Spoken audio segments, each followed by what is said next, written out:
Bwana, mambo vipi? Bwana, karibu sana niweze kukusanua habari mbalimbali za kiburudani kutoka kwa mastaa kutokea hapa Tanzania na hata nje mipaka ya Tanzania. Bila shaka unafahamu ni kitu gani ambacho kilikuwa kikiendelea hapa Tanzania. Maandamano ya baadhi ya watu na baadhi ya maeneo pia kutokea hapa nchini Tanzania yalikuzuka na kusababisha baadhi ya vurugu kwenye baadhi ya maeneo na kuathiri baadhi ya mali za watu.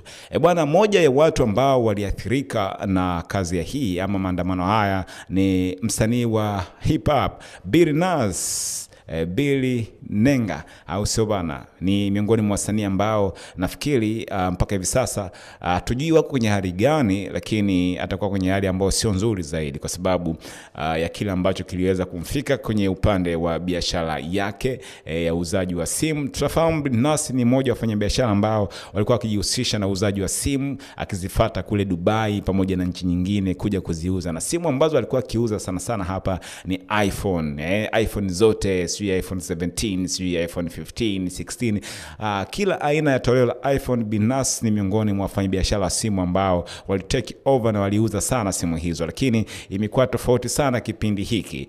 Tunafahamu ni takriban mwezi tu toka iPhone 17 iweze kutoka ama kuingia sokoni, na kila mmoja alikuwa na hamu nayo kweli kuweza kuimiliki ama kuweza kuishika, lakini Nas ni miongoni mwa watu ambao alikuwa service ama akitoa huduma kwa watu ama wateja, lakini duka lake hilo limeweza kuvamiwa na waandamanaji, kuvunjwa, ikiwemo baadhi ama tuseme zote, kama sio zote, baadhi ya simu kuweza kuibiwa na duka hilo kuchomwa moto.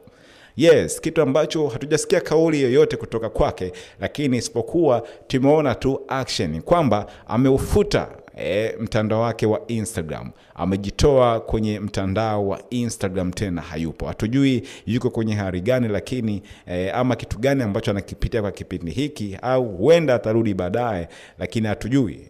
Hii imetokea leo hii, na story kubwa ndio hiyo kwamba mtandao wake wa Instagram haupatikani tena. Ukimtafuta wala huwezi kumuona Nas. Nini kinaendelea? Je, anahitaji msaada wa kisaikolojia ama anahitaji msaada wa namna gani? Sijui yupo kwenye hali gani, lakini tunaweza kutoa comment, maoni hapo chini ya video hii, useme kile ambacho unafikiria kuhusiana na hiki ambacho kilimkuta mwanamuziki huyu wa hip hop ama bongo flava kutokea hapa Tanzania. Unaweza pia kutufollow kwenye mitandao ya Instagram, Facebook na Twitter, bila kusahau TikTok, lakini YouTube channel pale subscribe kwa ajili ya update mbalimbali kuhusiana na story kama hizi. Asante, uwe na wakati mwema.